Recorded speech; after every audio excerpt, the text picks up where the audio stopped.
অভিষেক বন্দ্যোপাধ্যায় হাইকোর্টে ধাক্কা খাওয়ার পর বারবার চক্ষু চিকিৎসার জন্য বিদেশে যাওয়ার জন্য যখন আবেদন করলেন, আজকে শেষ পর্যন্ত তিনি সুপ্রিম কোর্টের অনুমতি পেয়ে গেলেন যে যার বিরুদ্ধে 16খানা মামলা ঝুলছে এবং কি যেতে পারেন। নাচায় পুতুল যত দক্ষবাজি করে, নাচাও তেমনই তুমি অর্বাচীন ধরে। নাগপুরের ওপর থেকে সুতো টানছে, উনি নাচছেন, সুতো ফেলে দিচ্ছে, উনি নেই। জনগণের করের টাকায় টাকা দিয়ে চাকরি দিয়ে সাক্ষীর মুখ বন্ধ করা, যেটা তৃণমূলের পরিকল্পনা ছিল, সেই কাজটাই শুভেন্দু করছেন। আদালতে গিয়ে সিবিআই তদন্তের জন্য ঘটনাচক্রে আমি প্রথম একটা আদালত থেকে নির্দেশ আদায় করেছিলাম। তখন রাজ্য সরকারের সঙ্গে কেন্দ্রের সরকারের তথাকথিত নাটকের মঞ্চের বিরোধ ছিল। আজকে কোনো বিরোধ নেই, ফায়দা ওটা হলো, একই জিনিস হতে যাচ্ছে। ওই এমএলএ প্রাপ্তি হয়েছে, ওইখানেই ন্যায় বিচারের শেষ। কে বিচার দেবে?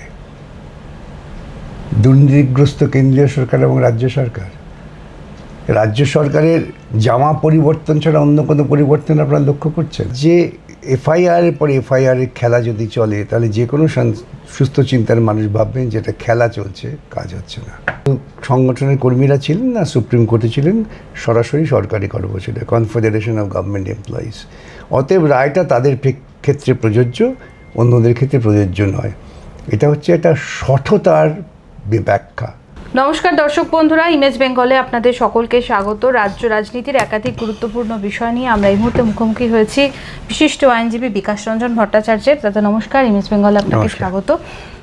আমরা দেখেছি যে গতকাল হালিশহরের ঘটনা, হালিশহরে লকআপে থাকাকালীন অবস্থায় একজন তৃণমূল কর্মী, তার মৃত্যু, এবং সেই মৃত্যুকে কেন্দ্র করে মমতা বন্দ্যোপাধ্যায় সেখানে যাওয়া, তার গাড়িতে ঢিল ছোড়া ইত্যাদি ঘটনা, এবং আজকে সকালে মুখ্যমন্ত্রী শুভেন্দু অধিকারী সেখানে পৌঁছে 10 লক্ষ টাকা পরিবারকে প্রদানের প্রতিশ্রুতি এবং একটি চাকরি।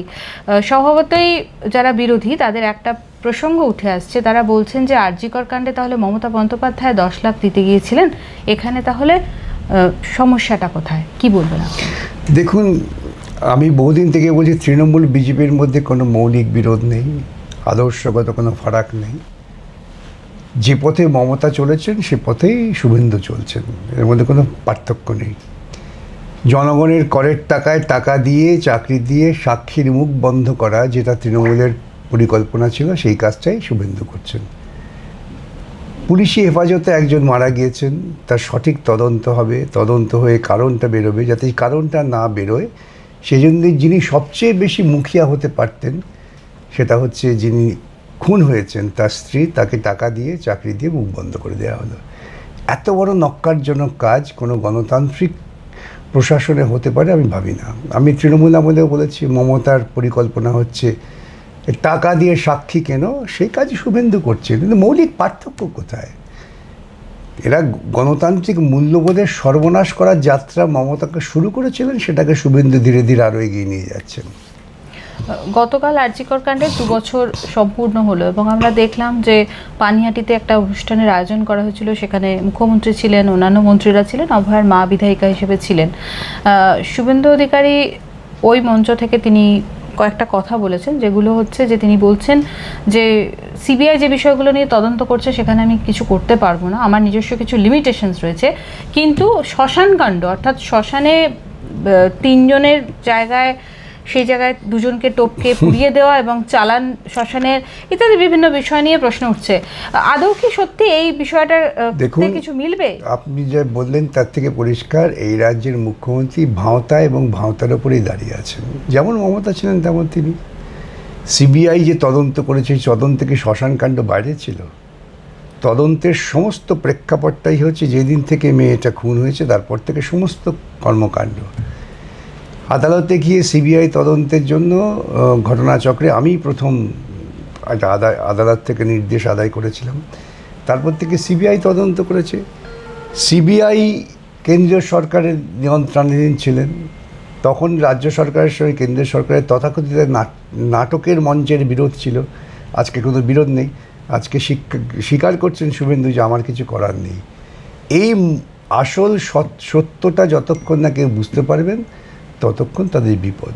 ইতিপূর্বে আমিও বলেছিলাম, দেখুন মিলে যায় কেমন অঙ্ক, রাজনৈতিক বিশ্লেষণ করলে অঙ্ক মিলে যায়। রেজাউনুর রহমান মনে আছে আপনাদের? তোলপাড় হয়ে গিয়েছিল। এই যে কি জাস্টিস ফর রিজানুর যায় চাই, সিবিআই তখন তদন্ত করে বলেছিলেন। বামফ্রন্ট সরকার মুহূর্তের মধ্যে সিবিআই তদন্ত রাজি হয়ে গিয়েছিল যে তিনি আত্মহত্যা করেছেন। কিন্তু ন্যায় বিচার কোথায় পেলেন? না, রিজানুরের এক ভাইকে এমএলএ করে দেওয়া হলো, তার মাকে দিয়ে বিভিন্ন পূজা মণ্ডপের উদ্বোধন করানো হলো, রাজনৈতিক ফায়দা ওটা হলো। একই জিনিস হতে যাচ্ছে। ওই এমএলএ প্রাপ্তি হয়েছে, ওইখানেই ন্যায় বিচারের শেষ। মুখ্যমন্ত্রী শুভেন্দু অধিকারী তিনি মঞ্চে দাঁড়িয়ে বলছেন যে আমার অনেক লিমিটেশন আছে। এটা তো সাধারণ লোকই জানেন ও লিমিটেশন। ওকে চালাচ্ছে কে? নাচায় পুতুল যত দক্ষবাজি করে, নাচাও তেমনই তুমি অর্বাচীন ধরে। নাগপুরের ওপর থেকে সুতো টানছে, উনি নাচছেন। সুতো ফেলে দিচ্ছে, উনি বসে বসে। ওর কি স্বাধীন অস্তিত্ব আছে? উনি একটা সিদ্ধান্ত স্বাধীনভাবে নিতে পারেন? বলতে পারবেন এই সিদ্ধান্ত আমি স্বাধীনভাবে নিয়েছি? সমস্তটাই নিয়ন্ত্রিত হচ্ছে নাগপুর দ্বারা। আগে হতো রিমোট কন্ট্রোলে মমতাকে, এখন ডিরেক্ট, আর কিছুই না।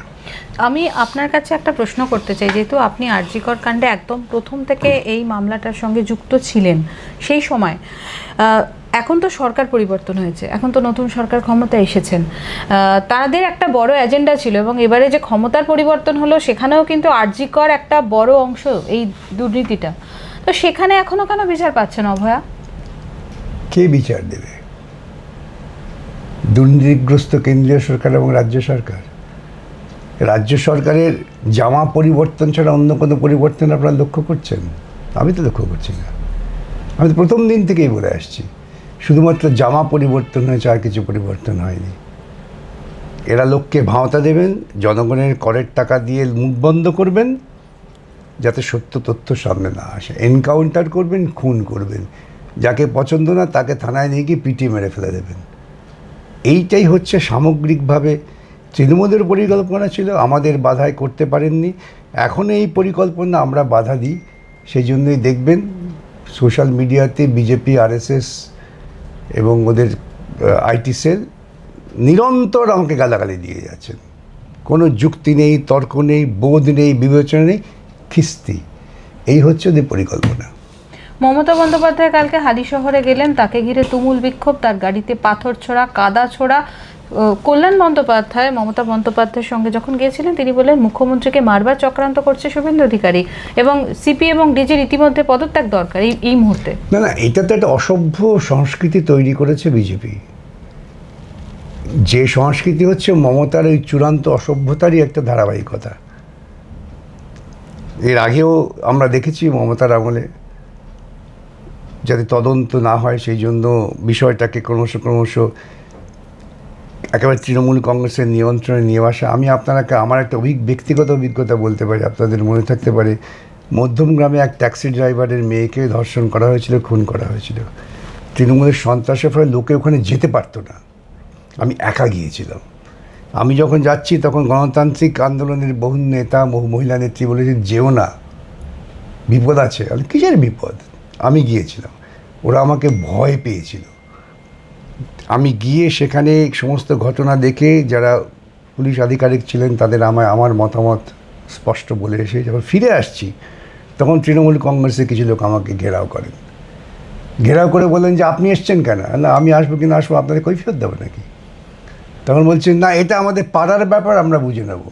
এটা ধর্ষণকে পাড়ার ব্যাপার। আর পাশ থেকে কেউ বলছে ওকে ঘাটাস না হাইকোর্টের, এটাও আমি শুনেছি। তাহলে এই হচ্ছে একটা সংস্কৃতি তৈরি হয়েছে। আরএসএস প্রাণিত তৃণমূল সরকার এবং এখানে আরএসএস জাত বিজেপি সরকার একে অপরের পরিপূরক হিসেবে কাজ করছে। এদের কারো মধ্যে কোনো নৈতিকতা বোধ, নীতিবোধ, মানুষের গণতান্ত্রিক অধিকার, নারীদের সম্মান রক্ষার কোনো আকাঙ্ক্ষা নেই। শুধুমাত্র ঢোল বাজিয়ে নাচ করো। শালবনী কাণ্ড এবং সুমিত রায়, যাকে দীর্ঘদিন ধরে খোঁজা হচ্ছিল, শেষ পর্যন্ত সেই লুকোচুরির খেলা শেষ হলো। ভবানী তিনি হাজিরা দিতে আসছেন। সুমিত রায় সূত্র ধরে কবে গ্রেফতার হবেন অভিষেক বন্দ্যোপাধ্যায়, এরকম যখন চর্চা জোর তুঙ্গে, তখন অভিষেক বন্দ্যোপাধ্যায় হাইকোর্টে ধাক্কা খাওয়ার পর বারবার চক্ষু চিকিৎসার জন্য বিদেশে যাওয়ার জন্য যখন আবেদন করলেন, আজকে শেষ পর্যন্ত তিনি সুপ্রিম কোর্টের অনুমতি পেয়ে গেলেন বিদেশে যাবার জন্য।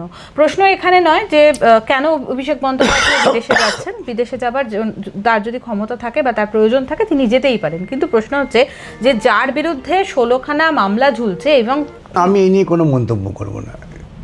এটা যে ব্যক্তিগত ব্যাপার, আদালতের ব্যাপার। আমি এই নিয়ে কোথাও কোনো মন্তব্য করি না, আমি এটা পছন্দ করি না।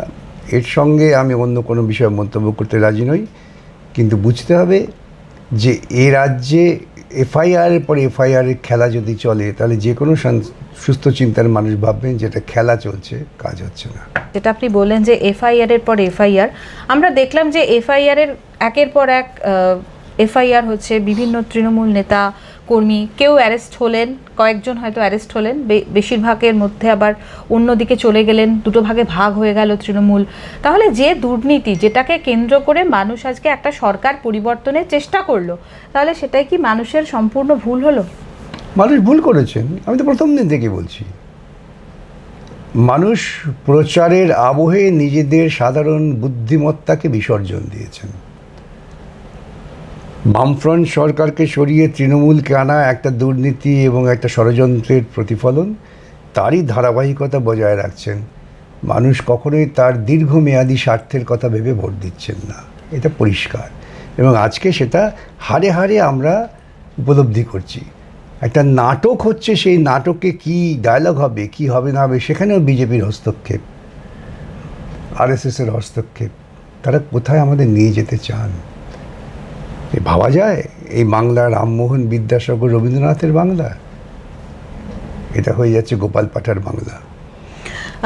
সব শেষে যেটা বলবো যে গ্র্যান্টি নেট, রাজ্য সরকারি কর্মচারীদের মধ্যে ডিএ নিয়ে যখন তুমুল অস্বস্তি চলছে এবং কেউ কেউ ডিএ পেলেন, কেউ কেউ ডিএ পেলেন না, সেখানে গ্র্যান্টি নেট যারা কর্মচারী তাদের বক্তব্য যে তারা ডিএ পাচ্ছেন না, তারা বঞ্চিত হচ্ছেন। তো এই যে মামলাটা, সেই মামলাটা হয়তো আপনিই করেছেন আমি যতদূর জানতে পারছি। তো তাদের ভবিষ্যৎ কি, গ্র্যান্টি নেটের ভবিষ্যৎ? দেখুন, প্রত্যেককে বলি লড়াই করে নিজের অধিকার প্রতিষ্ঠা করতে হবে, লড়াই করে সে অধিকারের কার্যকারিতা আদায় করতে হবে। কারো কৃপার ওপর, দয়ার ওপর নির্ভর করে চলে না। আমি অমুক দাদাকে ধরেছি, অমুক দাদা করে দেবেন, অমুক দিদিকে ধরেছি, অমুক দিদি করে দেবেন, এই মানসিকতা নিয়ে যারা বসবাস করেন তারা কখনোই তাদের নিজস্ব অধিকারকে প্রতিষ্ঠিত করতে পারেন না। অধিকারকে প্রতিষ্ঠিত করতে গেলে পরে সংঘবদ্ধভাবে নিজের অধিকারের যুক্তিভিত্তির ওপর দাঁড়িয়ে লড়াই করতে হবে। কিন্তু যেখানে যুক্তিভিত্তির ওপর দাঁড়িয়ে তারা সুপ্রিম কোর্টের দ্বারস্থ হয়েছেন, সুপ্রিম কোর্ট যেখানে নির্দেশ দিয়েছেন, তাহলে তারপরেও যদি না পান তাহলে তাদের পথ কোথায় খোলা রইল? লড়াই, আদালত আছে, আদালতে দেখুন ওরা কৌশল করছেন। ওরা যেটা বলার চেষ্টা করছেন সেটা হচ্ছে যে সুপ্রিম কোর্টে তো আর এই গ্রান্ট ইন এইডেড এই সমস্ত সংগঠনের কর্মীরা ছিলেন না, সুপ্রিম কোর্টে ছিলেন সরাসরি সরকারি কর্মচারী, কনফেডারেশন অফ গভর্নমেন্ট এমপ্লয়িজ। অতএব রায়টা তাদের ক্ষেত্রে প্রযোজ্য, অন্যদের ক্ষেত্রে প্রযোজ্য নয়। এটা হচ্ছে একটা সঠতার ব্যাখ্যা। রাজ্য সরকার তারা হচ্ছেন মডেল এমপ্লয়ার, কিন্তু তারা এই ধরনের ভূমিকা নিচ্ছেন। তার কারণ সরকারি যে অর্থ উপার্জন হচ্ছে সেটা তারা তো ব্যয় করছেন না। জগন্নাথ মন্দির পুজোর টাকা, কাউকে খুন করে তার বাড়িতে টাকা পৌঁছে দেওয়া, এছাড়া তো কোনো কাজ করছেন না। প্রচার কি বলবেন আপনি? এইসব বলি অনেকের মনে খুব ক্ষোভ হয়। গ্র্যান্টি নেটের জন্য যে মামলা করেছেন, মামলা হবে, সেই মামলা মানে কবে সেই মামলা কোর্টে উঠবে? আদালতের যে প্রক্রিয়া প্রকরণ তার উপর নির্ভর। মানে আপনারা অ্যাপিল করেছেন?